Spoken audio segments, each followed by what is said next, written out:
Bonsoir, quel plaisir de vous retrouver. Donc avec votre permission, nous allons parler de la réussite.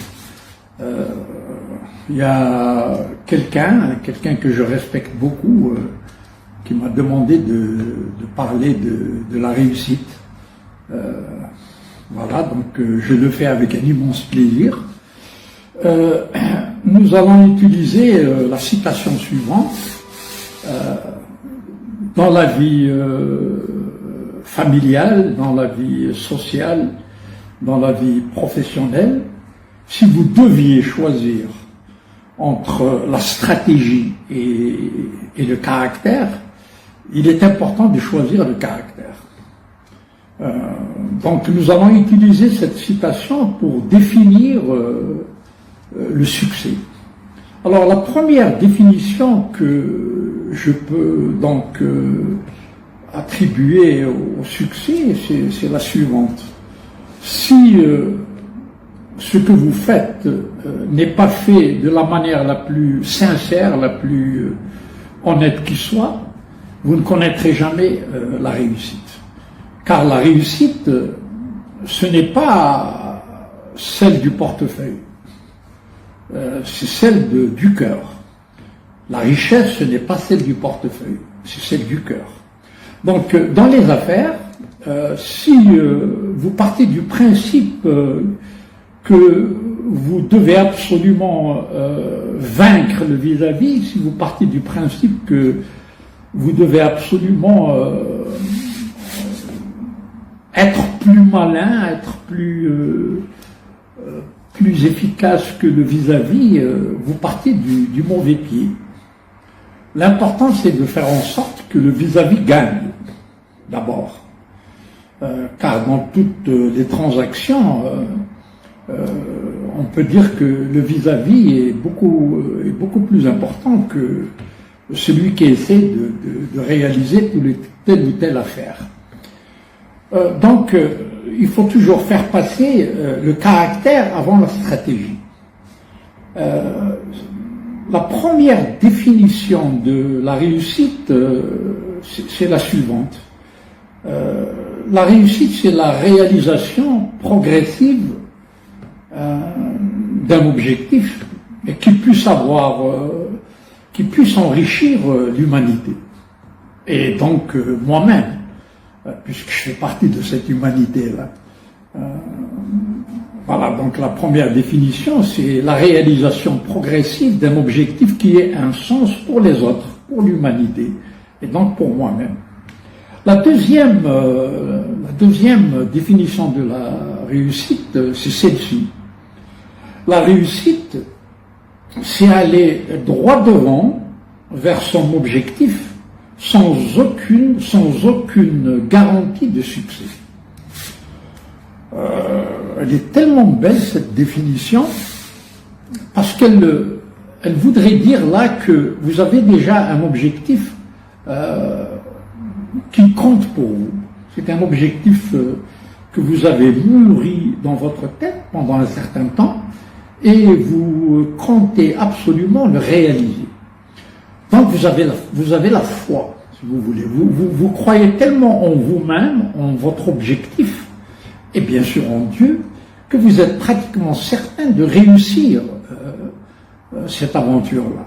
Donc on vous dit, dans ce cas-là, la réussite, c'est aller droit devant vers son objectif, mais sans aucune garantie de succès. Je ne suis pas sûr que je vais réussir, mais j'y vais quand même. Imaginez un peu la foi que vous y mettez. C'est extraordinaire. Toutes les portes s'ouvriront. D'où la fameuse phrase de Joseph Campbell qui tombe à propos et qui vous dit si vous écoutez votre voix intérieure, donc votre cœur, donc Dieu, des portes s'ouvriront là où il n'y avait que des murs. Si vous écoutez votre voix intérieure, si vous croyez en vous-même, en vos capacités, si vous avez une certaine foi en vous-même et en Dieu, alors si vous écoutez cette petite voix qui vous murmure le chemin à suivre, des portes s'ouvriront là où il n'y avait que des murs. C'est une phrase de Joseph Campbell, l'un des piliers de ce qu'est devenu aujourd'hui l'Amérique. Joseph Campbell, qui a dit « If you follow your bliss, the universe will open doors where there were only walls. » C'est très très beau. Donc, j'y crois fermement. Cet objectif est très important pour moi. Je l'ai mûri dans ma tête pendant plusieurs jours. J'y vais. Et d'ailleurs, dans ma tête, j'ai déjà réussi. Voilà. Voilà où peut vous mener la foi. Ça, c'est la deuxième définition de la réussite. La troisième, c'est la suivante. Il n'y a pas de traverse qui mène vers le succès et vers la richesse facile. Ça n'existe pas. Il n'y a pas de traverse qui mène vers la richesse facile. Il n'y a pas de traverse qui mène vers un succès facile. Il faut absolument déployer des efforts. Il faut travailler dur. Il faut souhaiter la bienvenue à la discipline. Il ne faut pas avoir peur des obstacles, aussi sévères soient-ils. Donc, je fais en sorte que je comprenne une bonne fois pour toutes que si je veux vraiment réussir, et si je veux profiter des fruits de cette réussite-là, je dois persévérer. Je dois, si vous voulez, aller droit devant, mais en suivant le conseil de Confucius, qui disait que le premier pas, si vous voulez, le premier pas, c'est celui qui mène vers un voyage de 1000 kilomètres. Donc faisons le premier pas, mais faisons-le de manière sérieuse, de manière laborieuse, de manière consciencieuse, de manière honnête vis-à-vis d'abord de moi-même, vis-à-vis de ma conscience, parce qu'il ne peut pas y avoir de réussite si je ne me sens pas bien à l'intérieur de moi-même. Si ma conscience n'arrête pas de me dire tu ne mérites pas cette réussite, tu ne mérites pas cette richesse, tu n'as pas été à la hauteur, tu as malmené certaines personnes, il y a eu certaines malversations de ta part, il y a eu certaines manipulations de ta part, tu as utilisé des traverses pour aller vers la réussite, tu as utilisé des traverses pour aller vers la richesse, et tu sais pertinemment que ces traverses-là ne doivent pas être une manière pour toi d'aller vers la réussite. Donc cette définition de la réussite est très très belle. Il n'y a pas de traverse qui mène vers une réussite facile. Il n'y a pas de traverse qui mène vers une richesse facile. Qui dit réussite dit la manière de faire face à certaines difficultés et de trouver d'une manière subtile une manière de les surmonter. Je trouve que c'est vraiment la meilleure façon d'aller vers la réussite. Je dois sentir que j'ai travaillé dur. Je dois sentir que j'ai souffert. Car il n'y a rien de plus beau que la souffrance, si l'on veut vraiment aller vers la réussite. Il faut souhaiter donc la bienvenue aux difficultés. Car nous sommes capables, nous savons que nous sommes capables de les confronter et de faire en sorte qu'elles soient surmontées de la manière la plus judicieuse qui soit. La dernière définition de la réussite, et celle-ci répond directement à cette personne qui m'a contacté, une amie de Facebook que je respecte beaucoup. Donc celle-là, si vous voulez, cette réussite est composée de 6 facteurs importants. Le premier facteur, le plus important, c'est le bien-être. Bien sûr, si vous ne vous sentez pas bien avec vous-même, si vous n'êtes pas d'accord avec votre conscience, même si vous êtes milliardaire, ça ne vous servira à rien, absolument à rien. Et si vous avez été correct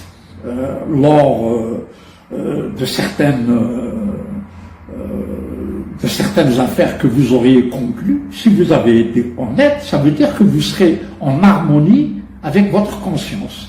Et ceci vous permettra de vous sentir bien dans votre tête, dans votre cœur, dans votre âme, et vous pourriez alors dormir comme un bébé. Donc le premier facteur le plus important de la réussite, et pour moi c'est la définition la plus importante de la réussite, celle qui est donc qui comprend donc 6 facteurs. Le premier, je viens de vous le dire, c'est le bien-être. Si vous n'êtes pas bien dans votre tête, tous les milliards du monde ne vous serviront à rien. Le deuxième pilier, c'est la santé. Mesdames et messieurs, si vous avez toujours mal au dos, si vous avez toujours un problème de santé, quel qu'il soit, à quoi serviraient vos milliards? Ben oui. Donc réussir, c'est d'abord le bien-être, c'est d'abord la santé. Je dois veiller à ce que ma santé soit au top, bien sûr. Maintenant, si je dois sacrifier mon bien-être et ma santé pour gagner un peu plus, à quoi servirait cet argent-là que j'aurais gagné en plus? Donc, bien-être, santé, il faut que je fasse attention à ma petite personne, c'est normal. Et puis, le troisième pilier, c'est l'amour. Bien sûr, l'amour. Et maintenant, si personne ne vous aime, et si vous n'aimez personne, vous imaginez un peu, où allez-vous comme ça? Vous savez, il y a des gens qui sont seuls, ils se suicident parce qu'ils sont seuls. Et oui, parce qu'ils n'aiment personne et personne ne les aime. Donc ils se suicident. Et parfois, il y a des personnes qui se défendent comme ils peuvent. Il y en a qui adoptent des enfants. Et si cela n'est pas possible, ils achètent un chien, ils achètent un chat. Moi, j'ai vu une dame à New York qui avait même une chèvre. Ben oui, elle marchait dans les avenues de New York avec une chèvre habillée. Elle avait même des pantoufles, cette chèvre-là. Et cette dame l'adorait, ça se voyait, elle adorait ça. C'est de l'amour. Pourquoi est-ce que les gens se tuent? C'est parce qu'ils se sentent seuls, c'est parce que personne ne les aime, parce que ils n'aiment personne. Donc l'amour, c'est le troisième pilier le plus important. Le quatrième pilier, c'est les objectifs précis. Dans cette vie, il va falloir que je serve à quelque chose. Et oui, je préfère apporter un plus à l'humanité que de remplir mes poches du matin au soir et puis d'aller me vautrer quelque part en faisant n'importe quoi. Donc, ce qui est important, c'est apporter un plus à l'humanité. Des objectifs précis, avoir des objectifs précis, savoir où on va. Et oui, savoir où l'on va. Je préfère être... c'est-à-dire, je ne veux pas être une généralité qui tourne en rond. Je veux être une spécificité qui ait un sens.